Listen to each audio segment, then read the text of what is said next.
आपके पास नंबर है मोदी जी का? है क्या नंबर? बताइए मुझे, मैं मिलाता हूँ अभी। ये कराएंगी बात, मिलाइए रे, लीजिए, मिलाइए ना।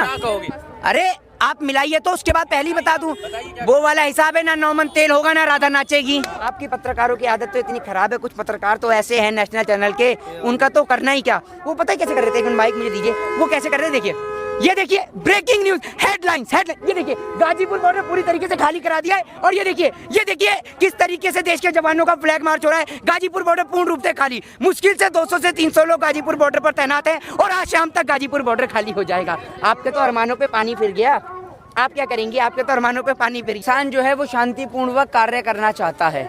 देश का किसान किसी भी सरकारी संपत्ति को बिना हानि पहुंचाए अपनी बात देश की सरकार तक पहुंचाना चाहता है। लेकिन जब देश की सरकार इनकी बात को नहीं सुन रही है, नहीं मान रही है, तो देश का किसान क्या करे मजबूरी में। आप ये देखिए 65-66 दिन हो गए हैं यहाँ पर देश के किसान को बैठे हुए, लेकिन देश की सरकार मानने को तैयार नहीं है। एक बिल अगर वापसी हो जाएगा तो सरकार का ऐसा क्या घिस जाएगा जो देश की सरकार मानने को तैयार नहीं है। आप मुझे एक बात बताइए ना, क्या चला जाएगा अगर एक बिल वापसी हो जाएगा? तो हो क्या जाएगा मुझे ये बताइए। कोई आफत आ रही है क्या एक बिल की वापसी से? लेकिन फिर सब आ जाएंगे कि ये कानून वापस कर दो, ये कानून वापस कर दो। आपसे कौन कह रहा है सब आ जाएंगे? राशन की लाइन है कि एक को फ्री में दे दिया तो सारे फ्री मांगने आ जाएंगे? ये बताइए ना आप मुझे, कौन कह रहा है आपसे? आखिर बाकी का भी तो फिर विरोध हो रहा है ना, इसका मतलब उनका विरोध सही नहीं है क्या? बाकी कौन विरोध कर रहा है आप मुझे बताइए। वालों ने विरोध किया, ट्रिपल तलाक वालों ने विरोध किया, 370 सारे वापस करने पड़ेंगे फिर। आप एक बात मुझे बताइए, आप कहते हैं कि India is a democratic country, Bharat एक लोकतांत्रिक देश है। अगर भारत एक लोकतांत्रिक देश है तो जब आप इसके अंदर कोई कानून बनाएंगे तो आपको उसके अंदर सर्वसहमति की जरूरत है या नहीं है? आपसे पूछना चाहता हूँ, फिर तो इस मुद्दे पे भी तो सहमति है या नहीं है? तो आप एक बात बताइए, आप रातों रात जीएसटी लागू कर देते हैं, आप रातों रात, आपके पास पार्लियामेंट में अगर आपके एमपी हैं तो आप रातों रात कोई भी बजट पास कर देते हैं, आप कोई भी किसी को भी नेता बना देते हैं। आपने देश के अंदर, लोकशाही देश के अंदर जो डेमोक्रेसी को खत्म करने का आप प्रयास कर रहे हैं, तो आप क्या सोच रहे हैं लोग चुपचाप बैठ के तमाशा देखते रहें? आप तमाशा दिखा रहे हैं और देश की जनता देखती रहे, यही करते रहें क्या? लेकिन प्रधानमंत्री ने कहा है फोन कॉल की दूरी है मेरे और किसानों के बीच में, तो बात करके सुलझा लें। आपके पास नंबर है मोदी जी का? है क्या नंबर? बताइए मुझे, मैं मिलाता हूँ अभी।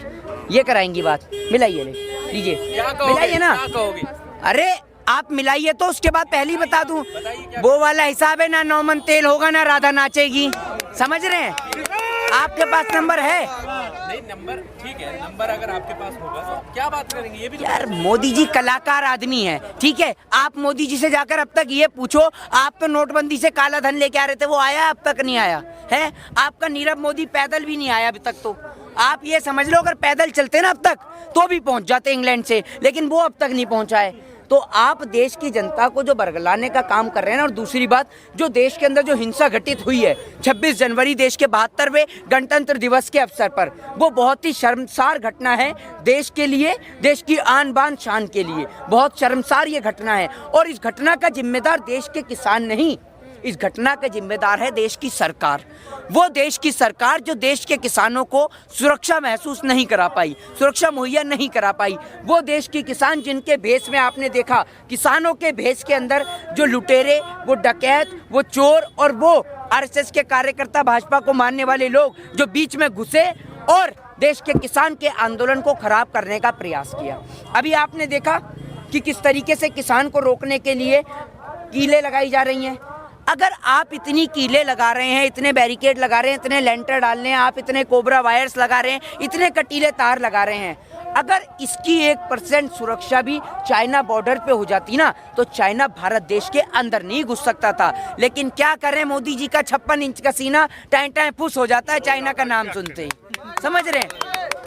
वो सिर्फ नाम का 56 इंच का सीना है।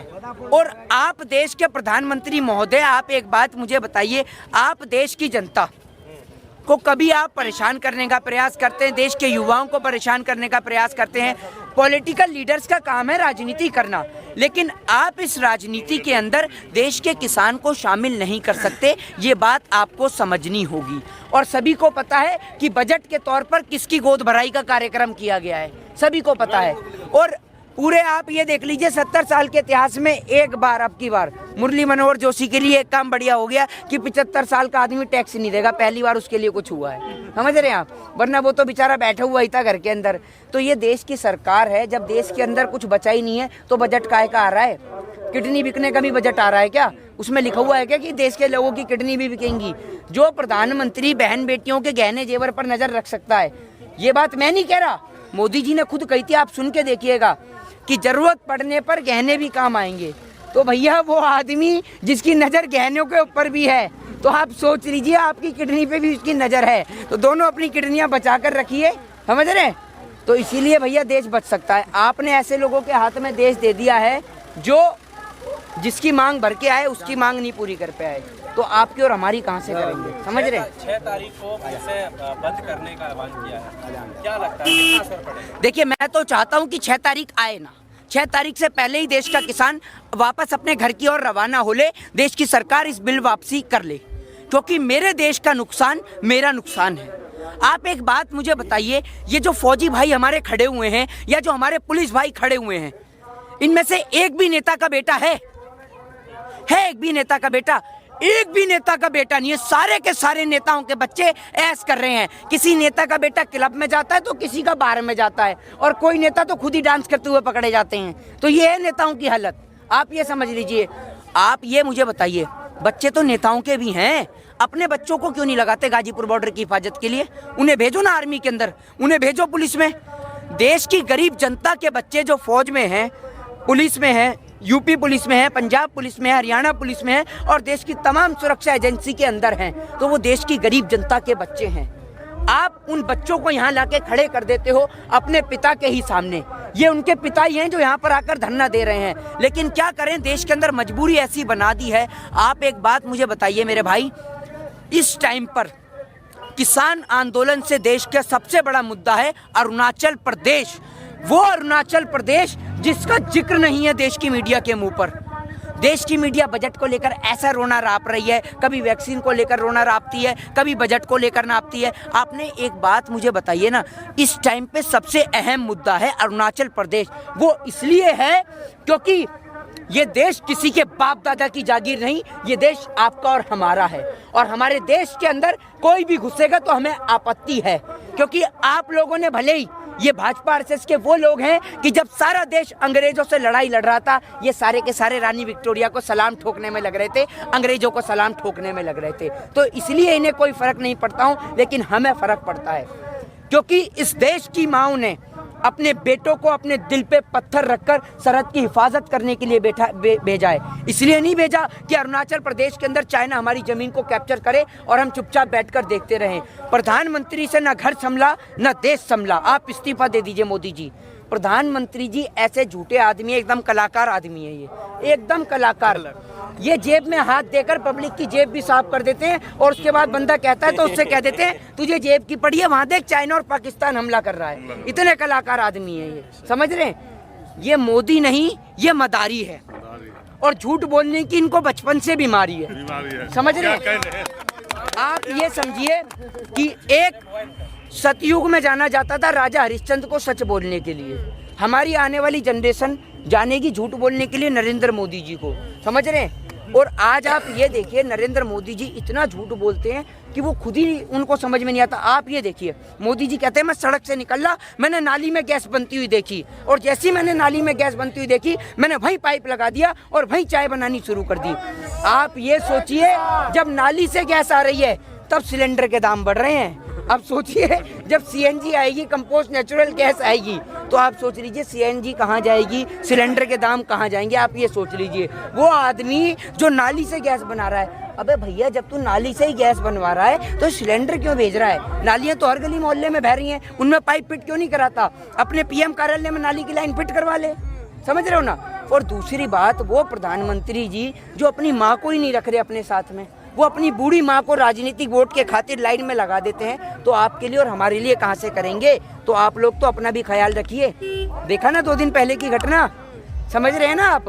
और आपकी पत्रकारों की आदत तो इतनी खराब है, कुछ पत्रकार तो ऐसे हैं नेशनल चैनल के, उनका तो करना ही क्या। वो पता है कैसे कर रहे थे? एक मिनट माइक मुझे दीजिए। वो कैसे कर रहे थे, देखिए ये देखिए ब्रेकिंग न्यूज हेडलाइंस ये देखिए गाजीपुर बॉर्डर पूरी तरीके से खाली करा दिया है। और ये देखिए किस तरीके से देश के जवानों का फ्लैग मार्च हो रहा है। गाजीपुर बॉर्डर पूर्ण रूप से खाली, मुश्किल से 200 से 300 लोग गाजीपुर बॉर्डर पर तैनात हैं और आज शाम तक गाजीपुर बॉर्डर खाली हो जाएगा। आपके तो अरमानों पे पानी फिर गया, आप क्या करेंगे? आपके तो अरमानों पे पानी फिर गया। और आपके जो कुछ पत्रकार साथी हैं, आप ये देखिए मोदी जी के जो पक्ष में नहीं दिखाता, या तो आप सरकार की दलाली को स्वीकार करिए और अगर आप अस्वीकार करेंगे तो आपको जेल में डाल दिया जाएगा। हमारे पास आज ही कॉल आती है, आज ही बता रहा हूँ मैं आपको, आज मेरे पास कॉल आती है। कॉल आने के बाद मेरे से बोला जाता है मोहित शर्मा। मैंने कहा यस मैं मोहित शर्मा बोल रहा हूँ। वो बोलते हैं, फिर उसके बाद मैं उनको वो कॉल कट कर देते हैं। मैंने कॉल करता हूँ तो वो बोलते हैं कि मैं CBI से बोल रहा हूँ, आपका फ़ोन सर्विलांस पे लगा दीजिए। लगाइए, किसने मना करा है? और बल्कि आप उन लोगों को पकड़िए जो हमें थ्रेट कॉल्स देते हैं, जो हमें गालियां देते हैं और जो हमें जान से मारने की धमकी देते हैं। अगर आपने हमारा फ़ोन सर्विलांस पे लगाया है तो उन लोगों को भी तो पकड़ने की जिम्मेदारी आपकी है। और अगर कल को हमें कुछ होता है तो उसका जिम्मेदार नरेंद्र मोदी और सरकार होगी, क्योंकि पूरा देश जानता है कि हम नरेंद्र मोदी और उसकी नीतियों के खिलाफ बोलते हैं और बोलते रहेंगे। हम लोग चुप रहने वाले नहीं है कि आप सोच रहे हैं कि CBI के जरिए, ED के जरिए या CID के जरिए हमें डरा देंगे। तो डरने वाले आपके वो लोग हैं जो सावरकर की तरह माफ़ीनामा लिख देते थे। हम माफ़ीनामा लिखने वाले लोग नहीं हैं, हम भगत सिंह को मानने वाले लोग हैं जो हम इस देश के खातिर कुर्बान होना जानते हैं। और अगर ये सीना भारत माँ के काम आया तो हमारे लिए सौभाग्य की बात है। हम डरने वाले लोग नहीं हैं कि आप समझ रहे हैं हम माफ़ीनामा लिख देंगे और सरकार के आगे नतमस्तक हो जाएंगे। हम उन लोगों में से नहीं हैं। अगर सरकार कोई गलत नीति बनाएगी तो उसका विरोध किया जाएगा। जय हिंद, जय भारत।